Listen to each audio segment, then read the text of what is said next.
MKP MK5, 60,000 SRP. Specs nyo. Okay. Kevlar MK5, massive power amplifier. Ano to? Class TD ba ito? Ma'am, okay lang mag-vlog dito, ma'am? Sino ba ito? Okay, ito, nagpaalam tayo. Okay, hindi tayo payagan eh. Yan. Boot naman to ni Kevlar. Okay. Kevlar, Swiss Tech. Okay. Ito yung mga dual nila.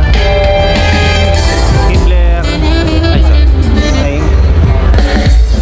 CBX 15, 42,000 peso. Ito yata yun, kapares nito.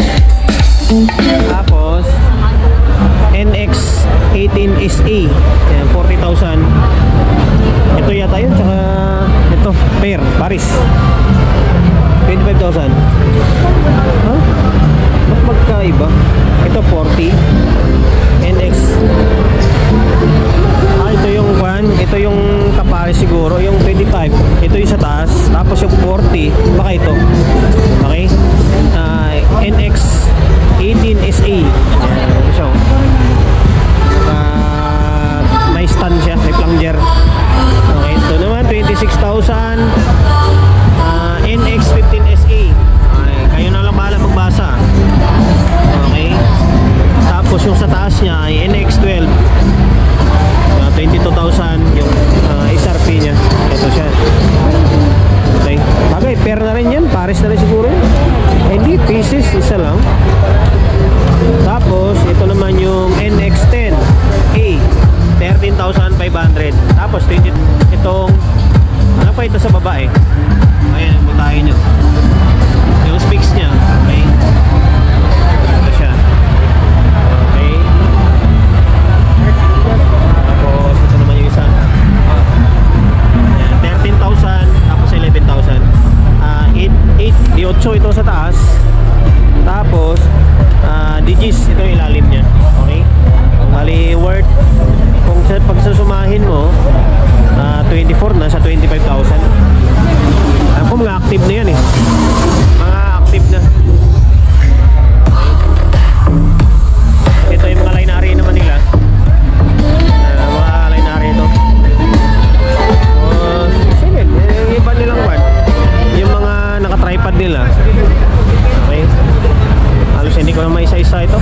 Kaya naman daming tao.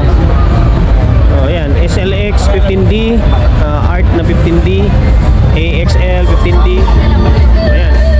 Presyo 28, 30, 28, 23. Kapag pala naman yan, SRP pa naman yan. Matatawaran naman yung sakaling gusto mo talagang bilhin. Pero mga active speaker na to. So, na active na. Na hindi mo na kailangan ng amplifier kasi meron na siyang built-in na amplifier. Okay, ito yung mga line array naman nila. Pero mga line array na to. VTX 98 SD 53,000. VTX 935A 70,000. Okay. Naka-lead wall pa sila. Ito yung setup nila. Tapos kita-kita na naman kami ni pare. Kita-kita na naman kami dito. Ayan, yung mga line array yan. Or mga line array. Tapos ang amplifier ang gusto kong makita. Saan na? Amplifier nila. Na ito. MKP MK5, 60,000 SRP. Specs nyo. Okay. Ayan. Kevlar MK5, massive power amplifier. Ano to? Class TD ba ito? Okay. Tapos ito naman yung ano to? Amplifier, no? Okay. Ayan, hindi ako familiar dito. D7000. Ayan, kaya na pagpasensyahan na sa Ulit G. Ayan. Ayan si pare, kasi nagbablog din si pare. Tapos ito yung mga medyo maliit lang na amplifier nila. Kevlar XT300, 600, 1000, and then 15. Ayan, mga 2 channel na amplifier. amplifier to. Tapos ito, yung XT nila na 300 ay